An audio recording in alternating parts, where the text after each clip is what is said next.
And finally here with us, where they have been during the campaign, the conventions, and last night, election night, our syndicated columnist Mark Shields and New York Times columnist David Brooks. Gentlemen, I know you've had a good night's sleep. I saw you just a few hours ago. David, you're not in Washington right now. Mark, you are. But welcome back. Let me just start out by quickly asking you, David, what more is there to be said about last night and the way everything unfolded? Don't mess with Big Bird. It was the revenge of PBS. No, I'm not sure that was a voting issue. You know, the fundamental issue is that this is a country that is an incredibly diverse country that has changed demographically. A lot more Latinos, a lot more Asian Americans, a lot more single women, a lot more single men, a lot more college-educated men. And culturally, the Republican Party didn't move. And so they've got to do what every single company in the country, basically, every single university has done, adapt to the new reality. And so they've got to put up a story that will appeal to these groups, these new and rising groups.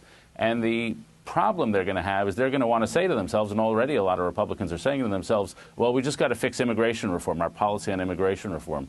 That's necessary but not sufficient. They have to come up with a story about how you make it in America. If you look at the Pew surveys of the Latino community, of the Indian American community, of Asian Americans, ferocious commitment to work, at the same time, a real belief that government helps them be industrious.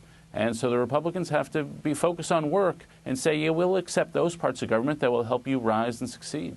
Mark, what did you take away from last night and what the voters were saying and who they were? I took away Virginia, where if you just looked at the black vote and the white vote, it was the absolute split between Barack Obama and Mitt Romney. But because of Latino, because of Asian, and because of other nationalities, Barack Obama carried the state. And that, David's point, I think, is a point well taken. It's a changing American electorate. It fell to 72% white, the electorate, which is still whiter than is the nation as a whole because of participation.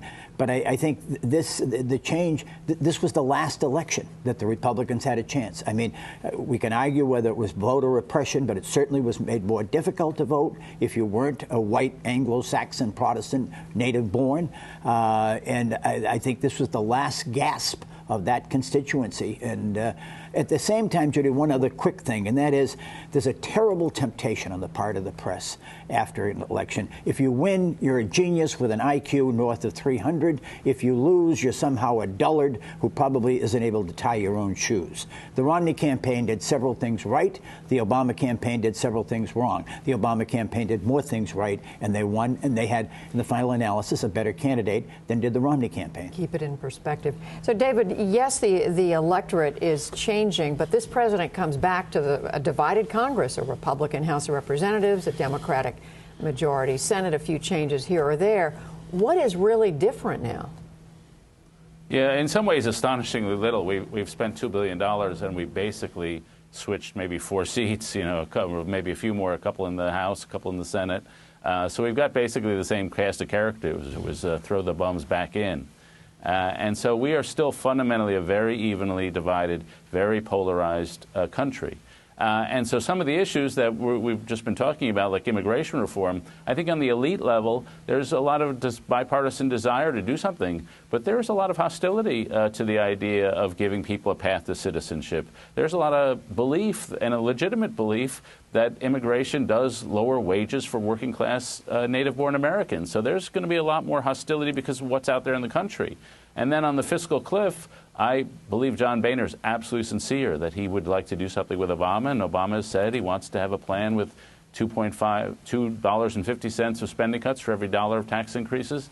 That's the basis of a plan.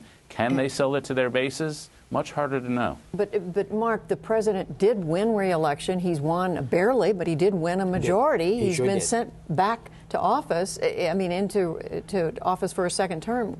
Doesn't that count for something? It counts. It does count for something, Judy. I mean, the president is the only nationally elected office holder. Each of the people who's elected and will be taking the oath of office on the first day of the new session is himself and herself elected as well. You know, I just hope that the Republicans would learn, and the Democrats as well, from the great lesson of Ronald Reagan. I mean, to be a rhetorical grave robber and take one of the great conservative icons' words, he said, somebody who's with us 80% of the time is our 80%, he's our ally and our friend, or she's our ally and a friend now that there are so many women in the Senate, and not our opponent, not a traitor.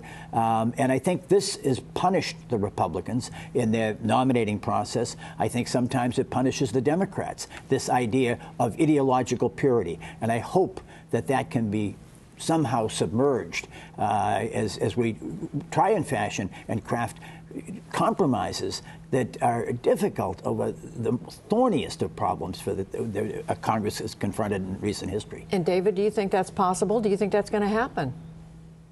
I think it's possible. You know, it's a huge advantage that Boehner and Obama have already been through this once. They've got the policy documents. They're sitting there in the White House. They're sitting there on Capitol Hill. They've got all the statements, all the emails. So they've been through this. They've made some big mistakes in the negotiating process. But so the fact that they've already done this and failed is a huge advantage as they go forward. But the stumbling block last time, there were a couple. One was the Gang of Six. The senators came in out of left field and sort of messed everything up. But the big stumbling block is neither were sure they could sell it to their own bases.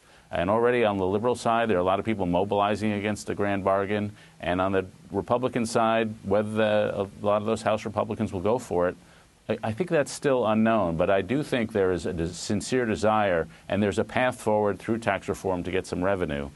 There's a path forward, and we can be more optimistic about it now than we have been able to for the last 2 years. That's for sure. This is the one time, Judy, in 2012, Gordon Littman, a lawyer friend of mine from New York, pointed out to me, I hadn't thought of it, that Barack Obama has ever run as an incumbent.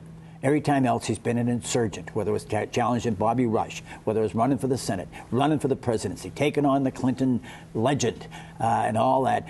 He ran as an incumbent in 2012. It was a different kind of campaign. It was his record that was being scrutinized, examined.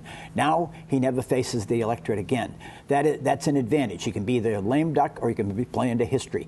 And I think his motives will be seen as less political and more open and more in the public interest. And I think that gives him an advantage in presenting his case now. He's not worried about the next election.